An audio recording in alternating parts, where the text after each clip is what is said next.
I promise you though, if you sew into me, if you help me, and I get back on my feet and I get things back in order, you'll be helping a lot of other people too, because as I'm sure my angel can attest, I like to give more than get. Yeah, you're a giver. You are definitely a giver. That's why I wanted to do this fundraiser and do this video for you because you have done so much for me and my own family. Yeah, and the reason why I'm asking for help right now is I just need a bridge. The hole that I'm in is pretty deep. But I don't need $100,000 hole dug out. I Mm, just need basically I'm trying to raise about 15,000 so I can give get myself a back on little your feet. space, Yeah, get your breathing insurance room, paid. pay off insurance, pay off my taxes that I'm behind, property The taxes medical for the bills that are house, not medical paid. bills Yeah, that need to be paid, um, people that loan me money to help me, that I need to pay back, that kind of stuff. yeah, So basically, about 15,000 gives me a bridge that yeah. I can take and say, okay, now I've got a good solid month or two where I can really I don't have Get the calm wolf is down not and at the relax. door. The Yeah, wolf is not at the door, and I can go out and start hustling yeah, and yeah. get my Relax a little bit. I remember when I was working and wanting to help people, and you invested money in me to help me um, get to more people because of the work that I did, my nonprofit work that I work with helping people. And so I wanted to do something special for you. And anybody who is listening, this is my brother Billy. And if you know anything about the healthcare system, especially the way it has been, and praying that it changes. I was married with Dora for 33 years, and I don't want to say that we had the best marriage in the world, but we had a really, really good marriage, You and had a a lot of good people marriage. would, and we A lot of were people mad, looked up to you. yeah, we were madly and deeply in love with each other. Yes, It's I lost your soulmate. when she died, I died. I really felt death. I felt the death in me. I felt that I died. Now, the Mm. irony is I felt that I died, but I also felt that I survived the dying. I want to say hello to my brother. I invited you on today because I would love to talk about your experience. I know that it's been a tough experience, so I want you to share. And if I ask you any questions that feel uncomfortable, you can just say pass, or you don't feel comfortable answering that. But I'm really grateful that you're taking the time out of your day to answer these questions to help educate our community. And also, we're working on this fundraiser with you for the experience to kind of recoup some of the loss and from the experience that you had choosing to care for your wife at home. So, if you feel comfortable sharing your experience about how you found out about your wife's diagnosis, and what that experience was for you. And I also know that at the time when your wife had first gotten ill, you were in a good financial position to care for her. And so we want to start there if you feel comfortable sharing with that. Sure. So, Dora had an incident in 2015, which I'll tell you what happened, but we didn't know. She didn't tell me at the time. Often, people that have Alzheimer's dementia and the early signs, they want to hide them because they feel Mhm. ashamed. So, we really have to reduce the stigma of that. Like, people shouldn't feel ashamed because you can't remember something, or you feel like your capabilities going down. So she had an incident where she ended up outside of her car in the grass looking up at the sky with a car running in the middle of the city of Harrisburg. Wow. And the way she told it to me is she only told me she got confused but found her way home. So later I found out from other people that were there what really happened. Then I realized this was a lot more serious. The problem was once we got the medical world involved, we didn't, because she didn't tell us the whole story, we didn't know what was going on, so we didn't act like it was a stroke or anything. We just thought that she had anxiety. So all this time she's losing her memory and her faculties, classic dementia, breakdown of cognitive abilities. and the medical world is fighting me tooth and nail because she's so young. She was only 59 when she died. She obviously just died in October 29th, and I'm still not recovered from that at all. But she spent 9 years, really, if you think about from 2015 till 2024. Of those 9 years, it wasn't until 2021 February that she finally got her diagnosis and some treatment. But by Oh, then, wow. Yeah. she was so far gone, there was no hope that the medication was going to give her more years of more cognitive function. So in 2017, if we would have started giving her meds, Yeah.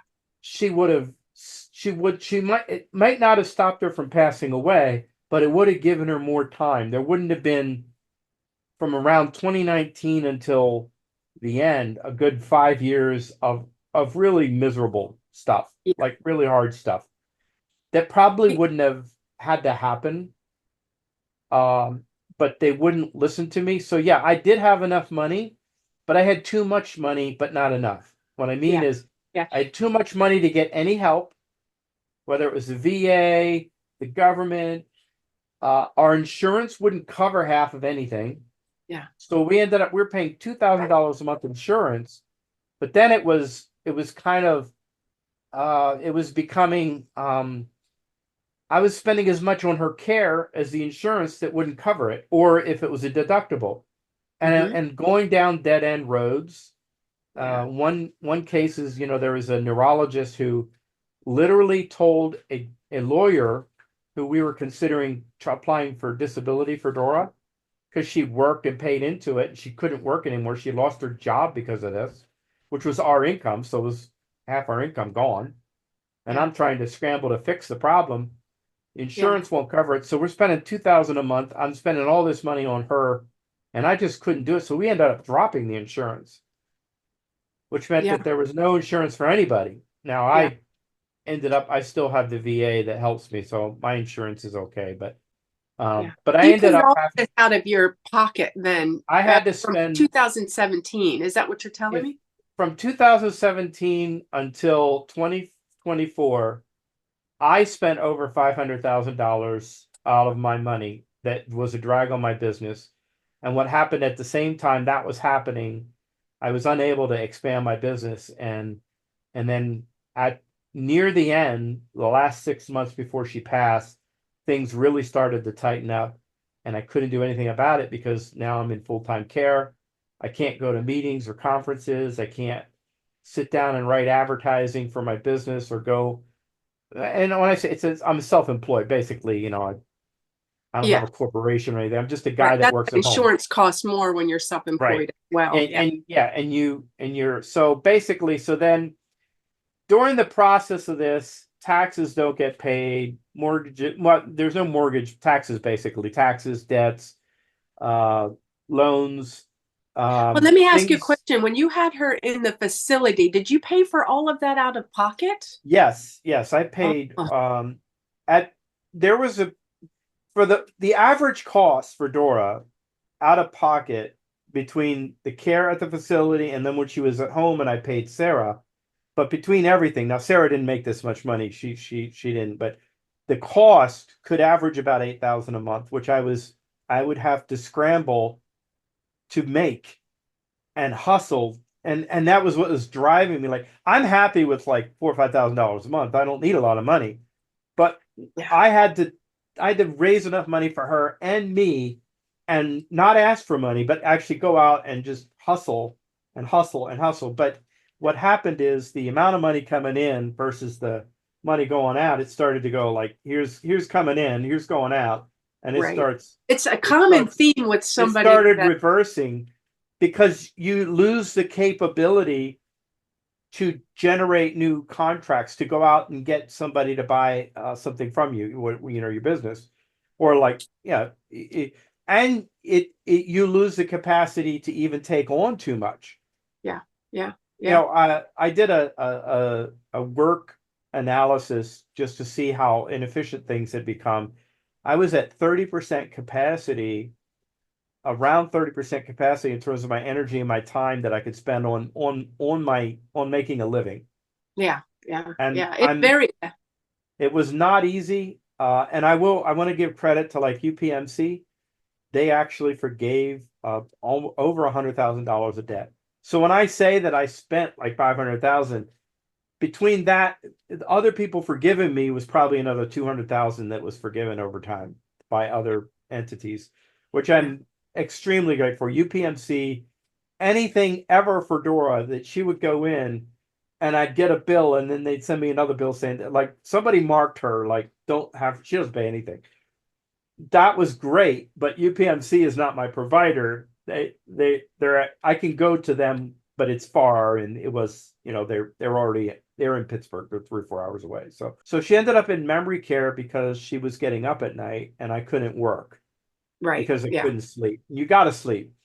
So, but the irony is, so she's in Medicare. It's costing me this money, and I'm hustling. And eventually, I took her out of Medicare memory care because I realized I was going to see her 3 or 4 times a week, and it was 40 some miles away. Yeah. Yeah. So it's you go down, you spend time. So really, I was basically taking away time from my business too, Yeah. so that I could make a living. But I couldn't stay away from her. So eventually, I just brought her home, Yeah. Yeah. Yeah. and she stayed home for the last year. So she was in memory care for 2 years. So I cared for her for 3 years, had her in memory care for 2 years. During those 3 years, I did have to pay money for help because I still had to get help. I had to pay for a lot of anybody that understands dementia, Alzheimer's knows that you do a lot of doctor stuff, and every time you do it, it's $500, $1,000. I don't mean just the doctor appointment, like UTI infections. Every time you got one of those, you got to go to the hospital. There's stuff you got to do. So at the end, after she died, I started to piece together where I was. And then you started talking to me and you were like, we need to do a fundraiser. I was like, oh, I don't do those things. I don't do GoFundMe's, yeah, I'm too proud, and you're like, no, no, no, no. So I started to figure out how deep the hole is. And that's where we came up with 15,000, because that And I basically put gets, 555 in there to give, yeah, so yeah, yeah, yeah, yeah, just yeah, for the love. for the, Yeah. but it's a bridge that will help me to rebuild my foundation, to give me I need a little breathing room so I can go back out there. And yeah, I have got opportunities that I can hustle, but I'm in survival mode. I need to get out of survival mode. Well, you're also grieving, brother. You're I'm grieving. also grieving, and I'm not able to work full 8-hour days like I should. But I was married with Dora for 33 years, and I don't want to say that we had the best marriage in the world, but we had a really, really good marriage, You and had a a lot of good people marriage. would. And we A lot were of people looked up to you. yeah, we were madly and deeply in love with each other. Yes. I lost Your soulmate. when she died, I died. I really felt death. I felt the death in me. I felt that I died. Now, the irony is I felt that I died, but I also felt that I survived the dying. Yeah, that's hard. That's really hard. Because she did. She survived the dying. I know she did. Witnessing you and Dora these 33 years, because I was there at your wedding, and I've been there throughout your whole life. You came to Pennsylvania when all our kids were little. We raised our children together. So she was a sister to me, which is a very big devastation because, you lost your wife. And to me, I lost somebody that you've been with for 33 years. She became a family member to all of us. So witnessing you go through this experience has been very rough, knowing how kind you are. I remember when I was working and wanting to help people, and you invested money in me to help me get to more people because of the work that I did, my nonprofit work that I work with helping people. And so I wanted to do something special for you. And anybody who is listening, this is my brother, Billy. And if you know anything about the healthcare system, especially the way it has been, and praying that it changes. But until it does, the system can make you very, if you have any money at all, then most likely you're going to be denied until, and you have money. Like my brother went through this experience where he had it, so he was grateful. Hopefully, I'm not speaking for you, grateful to pay it because he was very grateful, and he was very blessed to have some friends that were very helpful to him. But when you are deep, as I'm caring for our godmother right now, and it's very difficult to work. It's very difficult, even to sleep in, because that person could be up walking around and they would need your attention and time. We went through 3 months to get a wheelchair, and I think I finally just bought one. So I can't even imagine the red tape. Knowing you, if she needed something, you just bought it. If she needed something, you just got it. Because by the time you went through the healthcare system, because you're talking about 2017, 18, 19, 20, 21. You said 20, February of 20. 2021. Yeah, Four I'm talking, years of yeah, an undiagnosed Alzheimer's patients without any medication whatsoever other than little anxiety meds, which she refused to take because they made her tired. So, I've got the video of her and the insanity that you yeah. go through. I mean, if people had to help me clean my house looked like a hoarder's. I remember It, Sarah it, sharing. it Yeah, was it was a hoarder's mess. Dora would just go through the house and just leave things here and there and break things, and because she was not, and all the time the medical world is like, no, she doesn't have Alzheimer's. This isn't that. This is just, it's anxiety, and we're working. I've got video of me trying to talk to her, and the thing that makes me sad, Angel, is everything I was doing to help her was for an anxiety patient, yeah, and it was not good for Alzheimer's. I feel so bad about it, and I'm angry yeah, yeah. because I have a video and it's me trying to make her remember, and you don't do that to Alzheimer's patients. But I thought she had anxiety. I was trying to get her better. If I would have known Yeah. she's not going to get better, I would have just focused on enjoying her and giving her medication that would slow down the cognitive decline so she could at least enjoy life. I Right. did take her to Israel and Germany. Yeah. Both of them were trips that were essentially paid for through my business cards because of points that I get.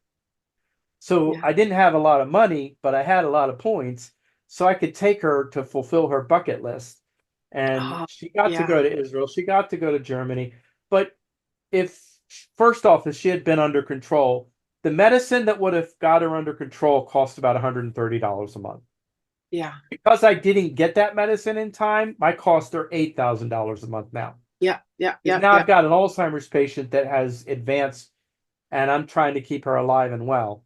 Yeah. And it's Yeah. all because it starts with one neurologist who accused Dora of lying. Oh my goodness Actually gracious. said that she couldn't count backwards from 10. She was making it up.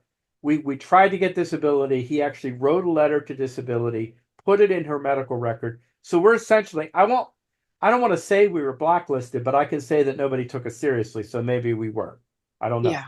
Yeah. But I do know that that was in 2018. So 2017, I'm trying to get diagnosis, and we're going in 2018. We get this happen, and we just keep trucking. And this guy just lies, says she's Oh, lying, and yeah. now I moved up here in 2019, and I don't know how I even got her to Germany. Now that I think about it, because Yeah. I remember that trip, and I remember how she was hard an it also, was. it was very hard, and it was hard on people because I didn't know that What's she was going on with slipping her? at the same time. See, I'm expecting she's not going to be They were, worse than she is because she's only got anxiety. yeah. Basically, the Remember, she theme knew they was, thought it was a stroke too. Remember, they yeah, thought she had a they knew stroke. she had a stroke, and they were like, well, she has a stroke and That she's she was recovering from recovering from a stroke. anxiety, Yeah. Yeah. Yeah. Yeah. and yeah, you'll be fine. You just give her this anxiety medication and Yeah. Zoloft or whatever they gave her for anxiety medication. But it didn't help because we're an Alzheimer's patient, and now she's hallucinating, and the hallucinations are like, I've got video of them. They're bad. Yeah. Yeah. And then Yeah. she used Yeah. to do this thing where she would come, she'd go, da, da, da, da, da, da, da, da, da, just like that. She would say this. And then I'd have to calm her down and be like, and she was freaking out. Why am I doing this? Why did this happen? A week of her getting memantine Yeah. and diazepam, she was able to function maybe 40% of her old self, Oh, as so it opposed to took 4 years 20% to without get it. that medicine. Four Right. And years but by then it was so to, she was so far gone. She could her vocabulary then, when she finally got on the medicine, might have been reduced to 20 or 30 words yeah, that she could say, and she became nonverbal about a year later. So yeah. none, but this would have, I firmly believe it would have been slowed. It would have been dramatically slowed. For anybody who is watching, first, I want to thank you so much for being here. I want to thank you, Billy, as well, for being able to share this story, because I can imagine it being very raw right now. If you are feeling called in any way to make any donations whatsoever, every little bit counts. Here, we're doing this interview mostly to educate people, but also I'm wanting to give back and serve my brother, because he's always been there for me, but also an awareness of what it is like in our healthcare system when you are going through. And if you have anything at all, it's almost like they wait until you have absolutely nothing before they'll have any kind of service for you whatsoever. And, they delay and deny until the point where you have no more delay and denying to do, that you just finally go out and do it yourself, as what you have done. So if you feel like calling it all, please donate. The link is below. You can donate to him directly, or you can go through the donation page. Back over to you, Bill. Yeah, and the reason why I'm asking for help right now is I just need a bridge. The hole that I'm in is pretty deep, but I don't need $100,000 hole dug out. I just need, basically, I'm trying to raise about 15,000 so I can give Get myself a back on little your feet. space, Yeah, get your breathing insurance room, paid. pay off insurance, pay off my taxes that I'm behind, property Some taxes medical for the bills that are house, not medical paid. bills Yeah, that need to be paid, um, people that loan me money to help me, that I need to pay back, that kind of stuff. yeah, So basically, about 15,000 gives me a bridge that yeah. I can take and say, okay, now I've got a good solid month or two where I can really, I don't have Get that, the calm wolf is down not and at the relax. door. The Yeah, wolf is not at the door, and I can go out and start hustling yeah, and yeah. get my Relax a little bit. Yeah, for me, I wanted to do this for you to relax a little bit.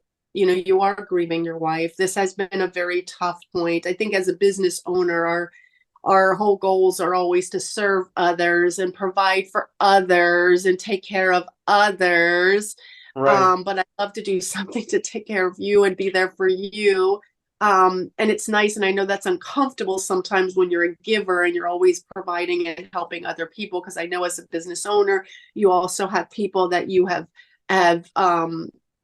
provided Well, for. obviously, And there's people that either work with me or they, when I get contracts, they get work and they depend on it. And yeah, there's a bit of me trying you to you've make you've sure been that they so have. generous to everyone and everything that knows you. Anybody that knows you knows how generous you are. So my thing for this fundraiser was to a give a little bit, pray that there's enough people out there that could just donate, even if it's $20, five I dollars, look, if it's anything. $5, or even if you could just share it, like if you If share it, everybody did if everybody did $1 and there's 100 yeah, people watching, there's yeah, $100. So uh, anything at all, um, anything at all helps. And and anything else that you want to add. One thing that I've learned and that I'm learning with working with someone who is in great need, caring for someone who cannot care for themselves, is the way that the system has been for me is delay, deny, or hers is delayed. They delayed this wheelchair to the point where the insurance would pretty much pay for the same thing I got it for on Amazon. You know what I mean? And I just think that, you could do $50 and do $4 a month for 15 months. She's 98 years old. A wheelchair at 98 is a common thing, would you think? So what I want to say is I know the struggles that you have got to have been going through, mostly because I'm your sister and I've experienced it. firsthand when you had brought your wife home, and I've slowly watched you give 100% of your attention and time to her and caring for the home, because she was the one who cared for the home. She's the one who took the dog out. She was the one who was doing all of that. So She's all the of one that those did the finances and paid the taxes and everything. I mean, I'm so grateful because you've always been generous to me and you've always been there for me. So if there was anything in the world I could do, I would want to be there for you. And I'm hoping that this video touches some hearts. If you've experienced anything in the system, and you know of anybody that has, you can comprehend a little bit of what my brother is going through. So any kind of donations would help. And sharing your story as well, I think, is a big thing, because we all have a story of something that has happened to us that we've been denied. I think even for you, there is money available for somebody who doesn't have enough money, right? So right. if you had no money, you would have been able to access more care for your wife, because you would have been able to pay. Because I also know that towards the end, you weren't even able to pay the people that were helping you, but they were doing it because they loved you, and they loved Dora, and they wanted to be there. And I think that's the magic of love that you and Dora have given everybody that's ever met you. Yeah, I would say that. And, our friend Jean, who's like one of Jean, yeah, Dora's best friends, she stuck with us through everything. She was there the last week. the She last was there breath. Yeah, with me. And because I don't know how I would have handled it all by myself. yeah, And yeah. Jean is amazing. I guess I'll leave with the how Dora passed. Um, she was in her room and laying in her bed. I was sitting beside her. She had my hand. Jean was holding her other hand, and the dog was laying with her, laying on her side. And she used to do this thing with her hand where she would grab my hand a certain way. Mm. Um, and there was this song, and it was about holding your hand, like, stop fighting these hands that are holding you. These hands are holding you. And it was about Jesus talking to us about his love for us. But Dora made me listen to this, and she said, this is me speaking to you. Stop fighting me. I'm holding you. Just let me love you. And Mm. so it was years and years ago. And then, but then she would, when we were doing things and she felt like I was getting upset, she would grab my hand kind of like this and pull on it a certain way, which was like saying, my hands are holding you. I got you. Yeah. So when she passed, she did exactly that 3 times. I Mm. knew that 3 or 4 times. I knew that she wasn't doing it in general because she didn't do it she was holding Jean's hand, but she didn't do it to her hand. She only did it to my hand. And she did it 3 times. And then she let out this great sigh. And Angel, I felt what would have been her Oh, soul go right through me, and mm. the intimacy and the love. Mm. So it was like a final kiss. It's Mm. a German song we like to listen to, and it starts with Ein letzter Kuss, ein letzter Blick. Und ich weiß, dass du es gehen jetzt. It means Mm. one last look, one last kiss. I know you Mm. must be going now. And so that was one of the songs we used to like a lot. And it was weird because she knew she was going to die one day. And this was a song that we would listen to, and she'd be like, I know. And when she found out she had Alzheimer's and she still had a little cognition left, she'd have these moments of great clarity. And she told me that don't be upset. Everybody dies. I've had a good life. Mm. I want you to tell my story. So some people say, "Oh, Bill, you overshare." I maybe I do, but I do because Dora told me to share. She told me Yeah. to share everything, and she says, if God told me that I needed to get Alzheimer's and die in order for other people to be helped, I would choose the Mm. Alzheimer's, Bill. Those were her words to me, and I live Oh, by those. I live by yeah. those, and that's why I tell her story. I've been in Fox News. I've been in, not personally, but I was so The Hill, Pittsburgh Gazette, Philadelphia Inquirer. I've been in a lot of places. I mean, I don't get paid to be in those places. I'm just advocating, but writing and advocating for Alzheimer's, but especially for early onset and people that are young, because early You're onset making us all Alzheimer's. get tested now. I mean, it's not a joke, and the No. bad thing is that it moves faster. So if Yeah. you're younger and you get Alzheimer's, you will not live as long as if you got older and got it. It's weird. But if you Yeah. catch it and you start to treat it, there's a possibility in some cases that it could actually become a non-issue for you for the rest of your life. Not Wow. necessarily that it'll cure you, but it stops it and slows it so much that you basically die of natural causes without ever really becoming cognitively messed up. The one So thing is I've get ourselves checked out. Yeah. so I'm advocating very strongly for that. But yes, I need people's help. I hate to ask for it. I know it's a big mountain to climb. We've gotten 2,300 so far, which I'm so thankful for. And some of the people that gave, I'm just customers, even people that do business with me, I didn't even realize that saw it. I guess they saw it on Facebook and I just found that they donated. I was like, wow, I didn't even know they saw it. Shout out to Yeah. all of them. Thank you. Um, Yeah. and if you guys can share it, and all those people, some people have sent me money personally too, and that has helped. And that's building up, which I'll add to this. So I think we might be more like we're at 4,000 now than 2,300 or so. But I definitely yeah, I appreciate all the help I can get, and I hate to ask for it. I promise you though, if you're so into me, if you help me, and I get back on my feet and I get things back in order, you'll be helping a lot of other people too, because as I'm sure my angel can attest, I like to give more than get. Yeah, you're a giver. You are definitely a giver. That's why I wanted to do this fundraiser and do this video for you because you have done so much for me and my own family. You and Dora have been an amazing example for me to know what true love is. I got to witness it and I got to be a part of it. I got to see what it's like to make it through a tough thing together and hold on to someone you love. Um, I'm a better person by knowing the both of you. Oh, thank you. So thank you. And if you are at all in any position to donate, please, please, if I've made any impact in your life, please, if this is a way that you ever want to give back, please, this is the way that I would want it. And first, I want to thank you, Billy, for taking the time and sharing, even though you're still in mourning. I really wanted to make this video, and you kind of fought me on it a little bit. So thank you for leaning in, because I think it's important, that people understand to get tested. If you're having any memory issues, get tested. I'm getting tested. It's important. I've had many, many head injuries. So I want to make sure I'm tested. Anybody else out there, get tested.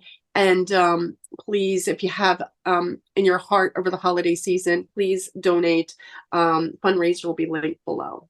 Thank you. Thank you very much.